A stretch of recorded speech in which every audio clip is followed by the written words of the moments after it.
norm or length of a vector in a inner product space. It is defined as the square root of inner product of the vector with itself only, that is called norm of vector alpha, and whenever this norm is 1, then alpha is called a unit vector.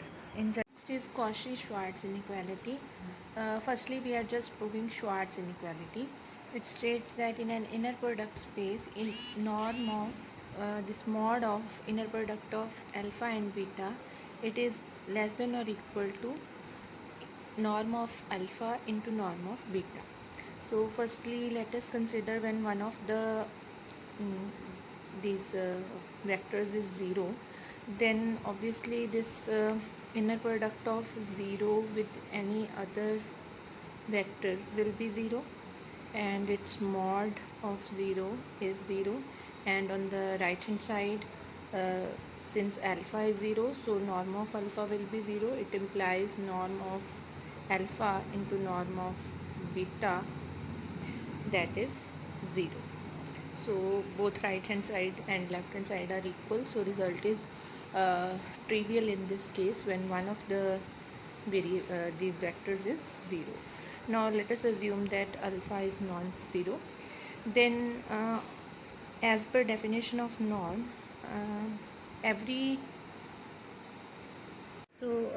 when alpha is a non-zero number, then its norm of actually every non-zero number is norm is length, na? So length can never be negative.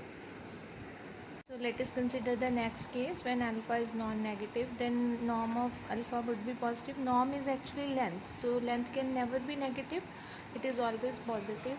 And if norm of alpha is positive, that would imply that 1 upon norm of alpha square is also positive.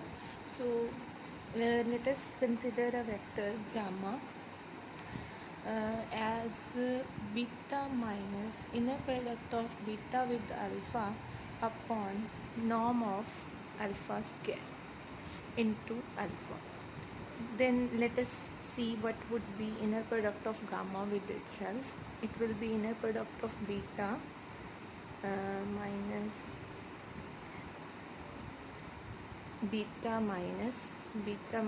alpha inner product. Sorry, this is not minus, it is this is inner product of beta and alpha. So alpha square into alpha. So if we combine the terms by writing it as beta inner product with this, I am doing inner product of gamma with itself, alright. So beta with beta minus, the inner products would get separated, inner product of beta with this term, then inner product of this term with this term. That is what I am writing. Beta with alpha upon norm of alpha square into alpha inner product minus. Now observe at this thing, this beta and alpha inner product, whatever it will be, it would ultimately come out to be a number, because as per definition of inner product, a function which maps v cross v onto the field itself. So this would come out to be a number, so I can take it outside. This will be beta inner product with alpha upon norm of alpha square, then only alpha is here, so alpha inner product with this complete term beta minus inner product of beta comma alpha upon norm of alpha square into alpha. So further I am again dividing these into two parts, beta with beta, then beta with this, and further alpha with beta and alpha with this. So we will obtain 4 terms like this, beta. So we have reached here. Now you must be observing that here I have put on the conjugate. This happens when we take the constant common from the second term. When we take it common from the first term, then it comes out as such as it was in this case. Now what I have done, inner product of beta with this beta, inner product of beta with this term. Now this term is along with the second vector, so it will come out as a conjugate.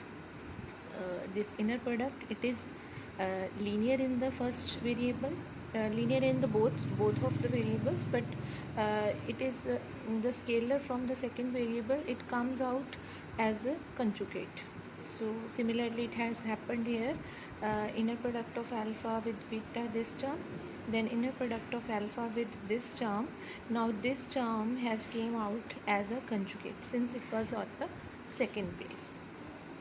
So now uh, this beta inner product with beta, it is actually norm of beta square minus inner product of beta with the alpha conjugate with this beta alpha upon alpha square minus alpha beta.